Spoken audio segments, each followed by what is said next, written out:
I can have your attention here in the deadline room. We will continue on with today's Monster Energy NASCAR Cup Series media availability. And we are joined none other by 7-time Monster Energy NASCAR Cup Series champion, Jimmie Johnson, driver of the number 48 Lowe's Chevrolet, and somebody who has wheeled his way around Texas in the victory lane quite a few times. New surface, new configuration. Do you feel like you have it in you to conquer it again this weekend? I have it in me, but I think it's a clean sheet of paper. You can't pick a favorite right now. This anytime there's a reconfiguration, a new asphalt, it's a total game changer. So all of past history is now out the window, and it's like we're coming here for the first time. Okay, we'll open the floor up for questions. We'll start with Bob, then go to Claire.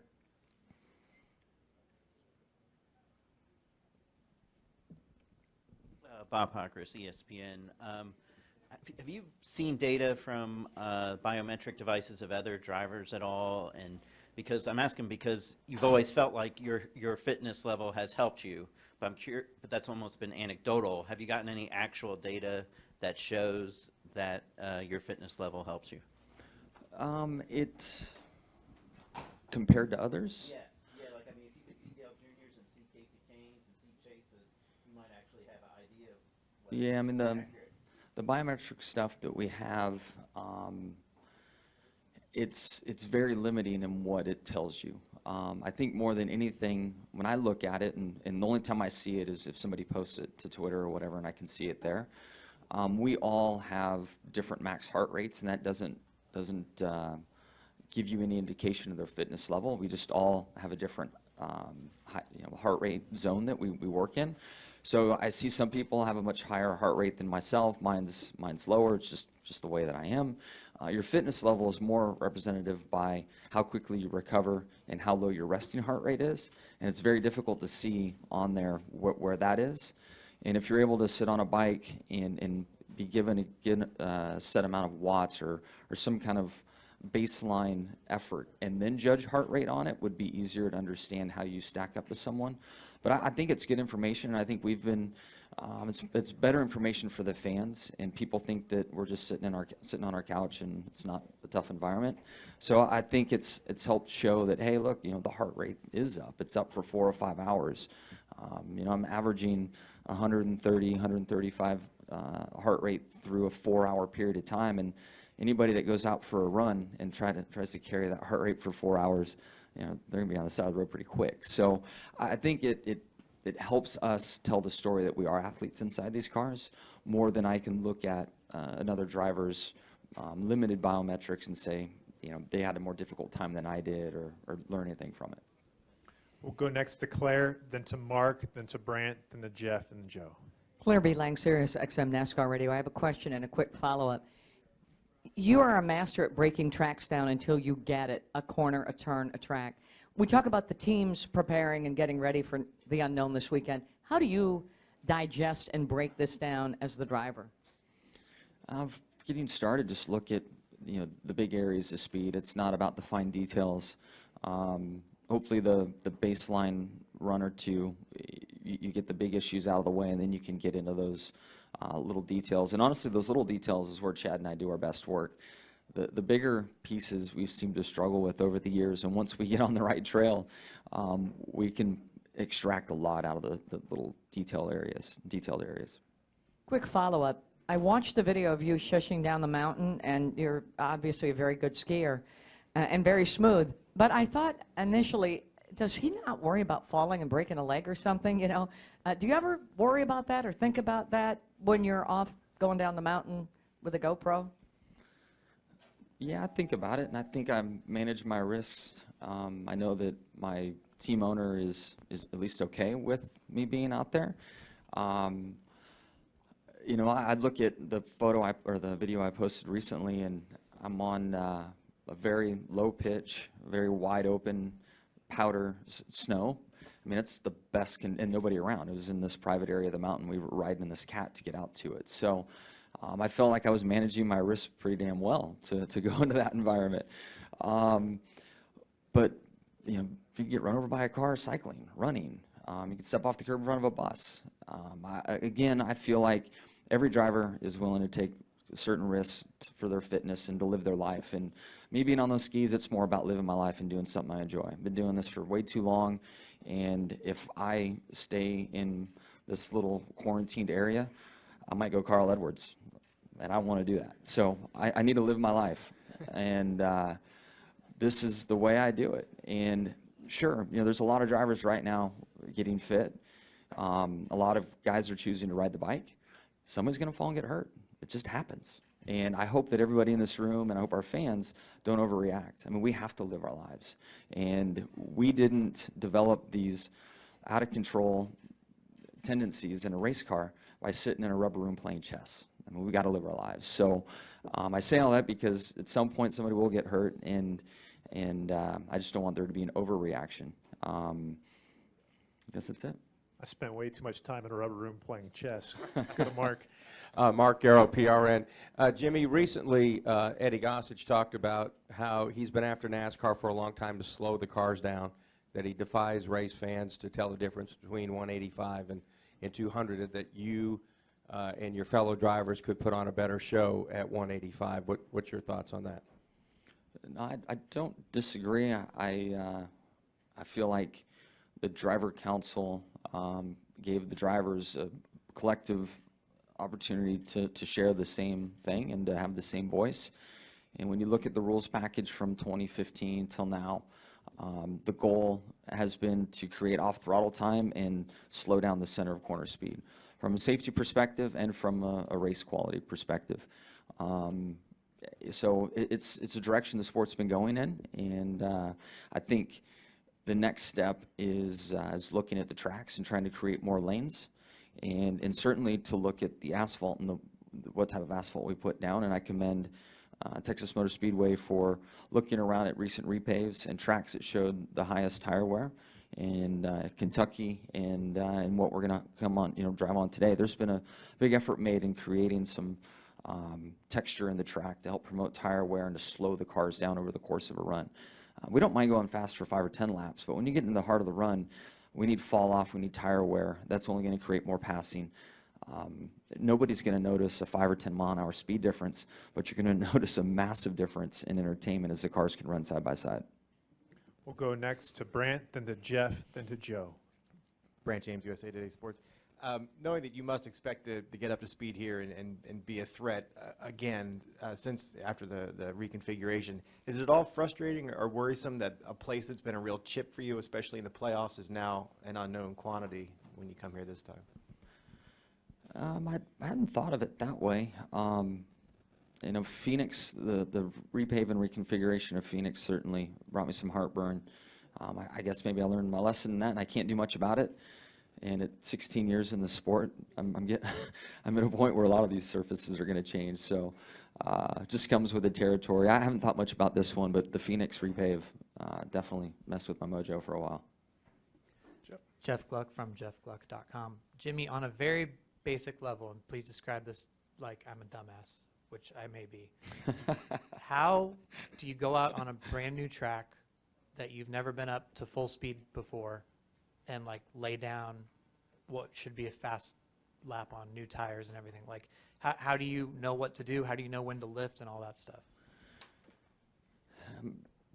We will definitely tiptoe our way into it. And past history of this track, especially in 3 and 4, it looks pretty similar. I was out there in a rent-a-car. 1 and 2 is way different. So just trial and error.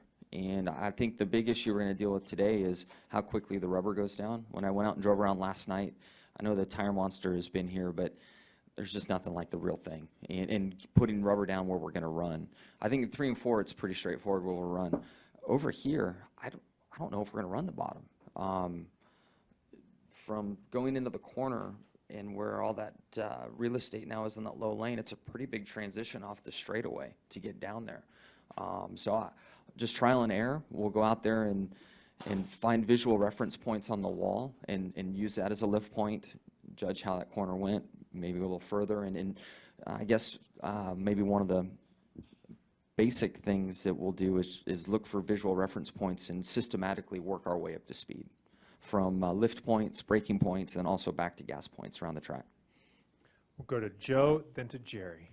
Joe Menzer, FoxSports.com over here. You kind of got into some of this already, but when it comes right down to it, and I know it's a clean slate and all that, but on Sunday's race, do you see the repave being a bigger factor or the reconfiguration of turns 1 and 2 being a bigger factor in the race itself? I would say the asphalt itself. You know, tire wear has been so high here. In any caution, you'd take tires. Otherwise, you'd be lapped right away, and we won't have that issue. We'll probably scuff every set of tires that NASCAR will give us. We might put cold tires on, but they're not going to be worn out. You might have a little speed on the front side of a run with cold right side tires. I doubt we'll put many left side sets on. So I think the asphalt itself is going to be a bigger factor in this first race. As time goes on, I think the extra real estate we have in 1 and 2 will become more of the story, but getting started, it's going to be tire wear related in the asphalt. Thank you. Jerry? Jerry Jordan, KickinTheTires.net and PRN. Not a racing question, but logistically, and I know it's expensive to have it, but can you talk about having your plane and using it to get across the country to races or sponsor stuff? You're probably aware that across all forms of motorsports, a lot of people had problems logistically yesterday and today, even still getting places and getting to the tracks. Yeah, I mean, it's something that's obviously very expensive, and once you get to a certain level in the Cup Series and the sponsor obligations are there, it's a necessary evil to have. It's a massive luxury for sure. And over the course of time, the teams have really ramped up their aviation departments, and somebody like Kyle Larson, I know he was talking about it last week, or 2 weeks ago, no, it was last week, about flying commercial and using team planes. And I went 2 or 3 years of hitching rides with Gordon, flying team planes and commercial, and then eventually I got to a point where I needed mine. It's again, it's a necessary evil for driver and team. If our crew members especially had to worry about flying commercial and delays, worrying about set hours, we'd be so inefficient and not be able to perform at the level we need to just due to time away from the shop. And heck, you might not even make it here for practice when it opens up. Jimmy, thanks for taking the time to join us, and good luck this week. Thank you. If I could have your attention here in the deadline room, we are joined today by a panel of NASCAR Xfinity Series drivers who will be competing in tomorrow's My Bariatric Solutions 300 here at the newly repaved and reconfigured Texas Motor Speedway. It's the My Bariatric Solutions 300. You're supposed to know that, Brandon. I'm really sorry. I've been out of the country. What are bariatrics, so I can talk about it? You might want to Google it. I need to Google that. Sorry. There you go. So we have we are joined here by Brendan Gaughan, driver of the number 62 South Point Hotel and Casino Chevrolet for Richard Childress Racing. Daniel Hemrick, teammate, driver of the 21 Smoky Mountain Herbal Snuff Chevrolet, and then Brennan Poole, driver of the number 48 DC Solar Chevrolet for Chip Ganassi Racing. Brendan, I'm going to start with you. Newly reconfigured, repaved track. Hey, bariatrics. It's something for me. There you go. It's right in your wheelhouse, my friend. Thank you. Yeah, that's right. So is a newly repaved racetrack like Texas Motor Speedway. The last time they repaved this place, you had a pretty good run here. Yeah, that's my PR guy told me that when we started our 4-race win streak, that was right after they did the reconfiguration of Turn 4 and the repave. So if if history serves well, that sounds good for me. Yeah. I love Texas. Each configuration. I was here in 1997 with Butch Miller and Walker Evans Racing back in the original truck days, testing, building shocks for him, if you can believe that. That was a long time ago. Yeah, no wonder Butch wasn't very good here. I was building the shocks. And so I've been here through all the different configurations of this track, and no matter what, I love Texas. It fits my style, and I can't wait to see what they did. Okay, Daniel, what's it like to have a teammate like Brendan who's been through this process before that give you the kind of advice that you need to go out and attack this racetrack? Obviously we always give each other a hard time, but it is good to have a guy like that who's been through so many different transformations of racetracks and different surfaces and configurations. So it's just an asset and a tool for us as teammates at RCR to lean on. Tool being keyword. Yeah, tool. Yeah, and just gives us something else to look look into and try to pick his brain about. I know once we get out of here, I'll have him hemmed up somewhere, just going through little stuff to look for the first run or two out. And at the end of the day, we just got to tiptoe into it, kind of like Jimmie said in here before us, and just try to figure out what those limits are. But leaning on a guy who's been through it a couple of times will be a huge help for us. Now, Brennan, being the Texan and coming here away from the racing surface, you got a really cool opportunity yesterday to go to Waco into Magnolia Farms and be the envy of all the ladies and here to visit with the Fixer Upper folks. Yeah, Lindsay was a little bummed that she wasn't here for that, but yeah, I watched the show. The stuff that Chip and Joanna Gaines are doing in Waco is pretty incredible to see, and just the energy and the kindness and everything that goes on over there. The stuff they're doing for the people of the town is just pretty. It's just impressive. It's almost like overwhelming in a way when you first get there. But it was cool. Yeah, I got some cupcakes. I mean, I did like the whole deal, man. It was good. They took us around the tour. We saw the silos. We got to go up on the roof. You could see all of Baylor and all of the downtown area of Waco, and so yeah, it was a lot of fun. I also got to make my annual trip to Whataburger. So we don't have that on the East Coast where I live now. So I got to make a stop in there, and yeah, it was just fun, and it was cool to be back in my home state. Okay. Well, we're going to open the floor up for questions. If you have questions for these gentlemen, raise your hand. We'll get a wireless microphone to you. We will start here with Bob and then go to Joe. Bob Pockris, ESPN. Brendan, obviously you're wearing the shirt, so I figured knew you were going to get this question. What do you think of Ewing being new coach? I forgot I was wearing it. I just grabbed a shirt this morning. I'm ecstatic about it. I said from before I left town that I support the Thompsons through and through, and I would have rather had JT3 get another year at it. But I've talked to 3 and spoke to him, and I spoke to the some of the stuff around there, and I'm ecstatic. I mean, I think that if you're a kid and you want to come to a program that you're looking for what it's going to do, you have a coach that says we're going to play a form of basketball that they play in the league right now, with a coach that's been an assistant head coach for 5 years in the league right now, and you want to, you're going to walk into a kid's home and Patrick Ewing is going to be the guy recruiting you. I think that those are all huge things for Georgetown. I can't wait to see what Coach does. And Patrick said it in his deal. He's smart enough to know that he needs to get really good people around him to make sure that he does the things right, that take up for the stuff that he's not as good at. So Patrick will do that. The staff will assist him, and I'm excited to see what happens with Mahoyas. Recruiting coordinator Brendan Gunn there. Let's go to Joe. Joe Menzer, FoxSports.com. Daniel, I understand that you weren't really a big fan of cowboy hats before an event that you went to last night, and now perhaps you are. Can you talk a little bit about that event and how it went? Absolutely. That was really cool. Actually, I got to meet the president of Smoky Mountain Herbal Snuff, who's on our car here this week at Texas, and Dave Savoca was just an incredibly nice guy, and we teamed up and went to, I think The Best Hats was the name of it, and it's got to be The Best Hats, right? Their name's on it. And incredible experience. I mean, you go in, you just see this thing. It looks in the form of a hat, but they shape it for you. They mold it to your head, make it fit, just perfect. And I told him, I said, man, if you're getting a hat early like that, it's got to be a good omen for the weekend. So I'm a good, big fan of the hats, and hopefully we can have another one here this weekend. We're going to go to the left here to Drew, and then we'll come back over here to Chris.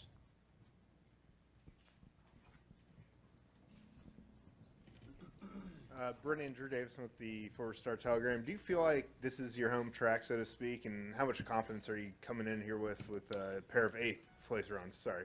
Yeah, I mean, this is my home track. I grew up racing here. I've raced every track at Texas Motor Speedway, so and I've won at all of them, but the big track yet. So, I remember being here for the very first race ever. I sat in the stands off a turn, well, pretty close to the start-finish line, but off turn 4, and so.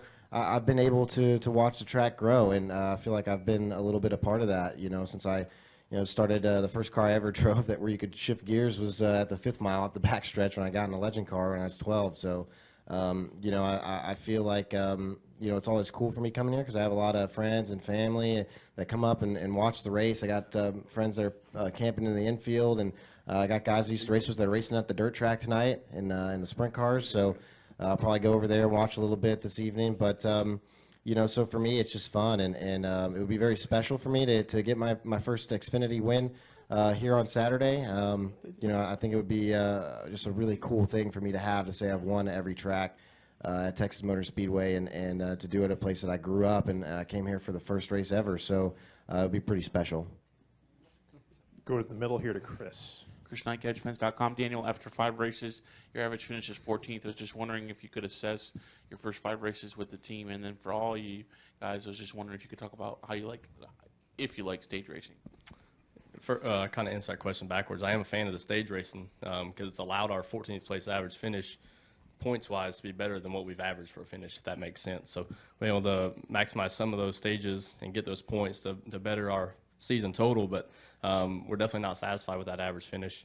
I know as a company and as a group, especially my 21 guys, I feel like we've performed better at that, a lot better than that at times, and the finishes haven't shown. So we had our 5-week evaluation with RC this week and went through kind of things that we can capitalize on to make sure that we make the qualifying efforts correlate with the finishing position, which we haven't done a very good job of. So I think after that meeting, we're going in the right direction. Hopefully we can continue to improve upon that. Brendan, what do you think of stage racing? I've been a big fan of it. You know, I said at the start of the season, let's wait till we play it out and see what people think. And so far, we've been on, you know, on Phoenix, kind of a pseudo short track. We've been at Daytona. We've been at California. We have seen it change the way crew chiefs think. We've seen it really change the way even some of us drivers will approach it if something goes wrong early. I love the volatility of the points. With the playoff system, I don't care that we've had a struggle in the points with the West Coast swing. It means very little nowadays. So I'm very happy about that. And I think stage racing has done more than I expected it. I was not expecting the changes, especially on the crew chief side, that you'd be able to do, and it's really been neat to see it. I think it's going to be a pretty big game changer, especially when you get towards the playoff rounds. I think that's going to really play into a lot of people's minds, and you can gain a lot of points without having to win a race to move up or down in a playoff position. Brendan, your thoughts? Yeah, it's been good for me. I know you know, even at Daytona, just finishing third in that first stage and getting those points, and then to later get crashed at the end of the second stage. I left there not really that far behind, and then the next week I was in the top 10 in points or something. So for me, that part of it's been kind of cool because you're never really out of it if you have a good week. So, and then, like, no offense to you, Daniel, but at California I finished in the top 10 both stages. I think you missed out on one of them or not, and then I passed him in the points that week. So you know, there's a lot of stuff moving around and going on. I think it's kind of cool that you know, there's some more emphasis on points, because for the past several years it's all been just wins, and you know, I think showing that now you have to run in the top 10 and in each of the stages every single week to accumulate points. I think it kind of shows who is a little bit more consistent throughout the year. So for me, I like that part of it because I feel like consistency in a championship is something that needs to have some importance. Additional questions for these gentlemen?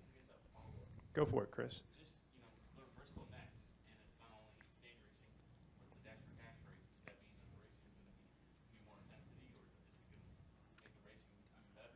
Bristol's pretty intense as it is. You don't need to add anything to the intensity of Bristol. It's pretty intense as it is. You know, we'll see, though. I mean, you can't play many pit strategies there unless cautions actually fly. It's not like Daytona where guys were trying to pit 2 laps before the window, you know, to stay out to gain the, you know, it's not like that strategy is going to play into mind. But if there's a caution at the right time, you could try, you know, pitting. But the racing at Bristol, it's intense enough. I don't think you need any help, but it definitely, when it's $100,000 on the line, you know, and for is it Justin has a chance at $1 million still right now, doesn't he? If he wins that one, he still is in the running for $1 million. So I think Justin has a lot of reasons to keep that intensity up. Brendan, what do you think about the Dash for Cash coming up here at Bristol Motor Speedway? Yeah, you know, Bristol's tough. It's going to be interesting with that stuff. I forget what it's called. They spray on the bottom of the track, but I heard they're doing that again. So I think it's going to be interesting how that changed. I know, like, for our race last year, it kind of just went away and we all started running the top. But it's going to be, I think that part of it's going to be a little bit interesting to see what happens. But you know, you just have to be smart and try to make the most out of your day and the most out of your race car, and try to put yourself in a position to win the Dash for Cash. But most importantly, I think all of us just kind of approach it as a normal race, and we're just trying to go in and win the race, and you know, get those stage bonus points. And you know, if you're in the hunt for that Dash for Cash, then go attack it and try to win it. But for the most part, like I know with our team and our guys, we're just going to approach it like any other race and try to put the best race car we can on the track, and try to put ourselves in a position to win the race. Daniel, if you win the $100,000, do you have any special plans? You know, being recently Pay me the married. money, Omi? Yeah, there you go. Being recently married, the wife's on me about building her a house, so that'd definitely be a huge help in that direction. Well, but he can get you some fixer-upper advice. there you go. That's actually where she's at Probably today. give him a call. You know? Yeah, I might be in trouble by the time we end the practice today with her being there, but it would definitely be a huge step in that direction. But you know, we missed out on the opportunity at Phoenix to put ourselves in the position to race for the Dash for Cash. So we got a little chip on our shoulder going to Bristol. I feel like we'll have a really solid shot at being able to lock into one of those positions and be able to race for it at the end of the deal, and look forward to take advantage of it. Okay. Additional questions for these gentlemen? Guys, thanks for taking the time today. Good luck in tomorrow's My Bariatric Solutions 300. Thank you.